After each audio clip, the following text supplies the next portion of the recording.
السلام علیکم اسٹیپ 1 میں آپ کی اردو کی ٹیچر مس ہما بات کر رہی ہوں۔ امید ہے کہ آپ لوگ اپنی گرمیوں کی چھٹیاں بہت اچھے طریقے سے گزار رہے ہوں گے اور اپنے آپ کو گرمی سے محفوظ رکھ رہے ہوں گے۔ تو اس کے ساتھ ہی ہم آج کے سبق کا آغاز کرتے ہیں۔ آج کا ہمارا سبق ہے جس کا نام ہے اعراب۔ اعراب جو ہے آپ کے جو سبق میں جو اعراب شامل ہیں وہ ہیں زبر، زیر اور پیش۔ زبر عام طور پر جو لفظ جو بھی حرف ہوتا ہے اس کے یا لفظ ہوتا ہے اس کے اوپر لگایا جاتا ہے، زیر حرف کے نیچے لکھا جاتا ہے اور پیش وہ بھی حرف کے اوپر ہی لکھا جاتا ہے اور اس کی شکل شروع سے تھوڑی سی مڑی سی ہوتی ہے، مڑی ہوئی ہوتی ہے۔ ٹھیک ہے، اب اس کو میں آپ کے اس کی ایکسپلینیشن آپ کے ساتھ مزید مثالوں کی مدد سے کرتی ہوں۔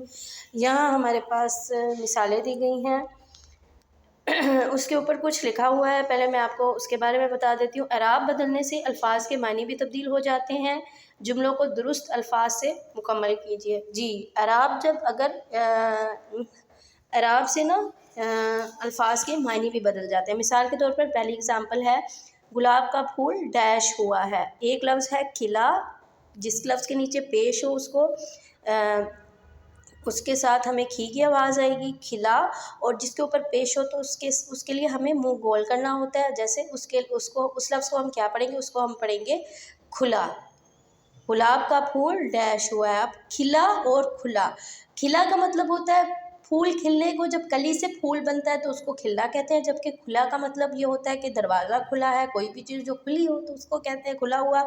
تو اس سے صرف ایک اعراب لگانے سے اس لفظ کا مطلب تبدیل ہو گیا۔ کھلا مطلب پھول کھلا ہوا ہے تو obviously اس میں زیر والا لفظ آئے گا، یعنی کہ اس میں کیا آئے گا؟ کھلا ہے۔ امی سارا کو ڈیش رہی ہیں۔ ایک لفظ ہے سین زیر سی ہوتا ہے سلا، اور دوسرا ہے پیش، اس میں ہمیں لفظ کو منہ گول کر کے پڑھنا ہوتا ہے سلا۔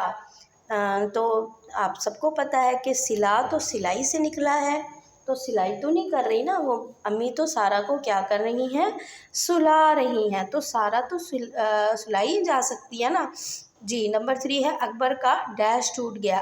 ایک ہے بلی، بیزے بی ہوتا ہے، اور بی اور اکبر کا بلہ، بے لام بل لام الف لا بلہ۔ جی، اب بلہ تو نہیں ٹوٹتا نا، بلہ تو کسی جانور کا نام ہے، مطلب بلی سے اس کا جو بلی کا جو مذکر ہوتا ہے اس کو بلہ بولتے ہیں۔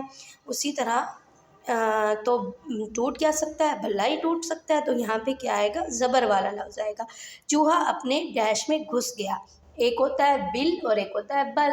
بل ہوتا ہے بل تو مطلب وہ سوراخ ہوتا ہے نا جو زمین کے اندر ہوتا ہے، تو چوہا تو بلی میں ہی گھسے گا، تو اس میں زیر والا لفظ آئے گا۔ اس بلی کی ڈیش کتنی پیاری ہے۔ جی، ایک ہے دم اور ایک ہے دم۔ ہمیں پتہ ہے نا جو جانوروں کی کیا ہوتی ہے؟ دم ہوتی ہے، تو دم تو نہیں ہوتا، تو یہاں کیا آئے گا؟ پیش والا لفظ آئے گا۔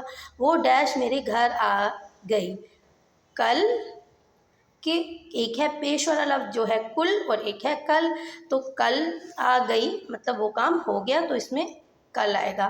میں نے ایک ڈیش لگائی، میں نے ایک بیل لگائی یا بیل لگائی، تو اس میں کیا آئے گا؟ میں نے ایک بیل لگائی۔ ڈیش ایک خطرناک جانور ہے۔ جی، شیر یا شیر، تو ہم لوگوں کو پتہ ہے کہ جو خطرناک جانور ہے وہ کیا ہوتا ہے؟ شیر، یعنی کہ اس میں کیا آئے گا؟ زبر والا لفظ آئے گا۔ امید ہے کہ آپ کو آج کا یہ ٹاپک اچھی طریقے سے سمجھ آ گیا ہوگا اور آپ اس پیج کو اچھی طرح سالو بھی کر سکیں گے۔ دعا میں یاد رکھیے گا۔ اللہ حافظ۔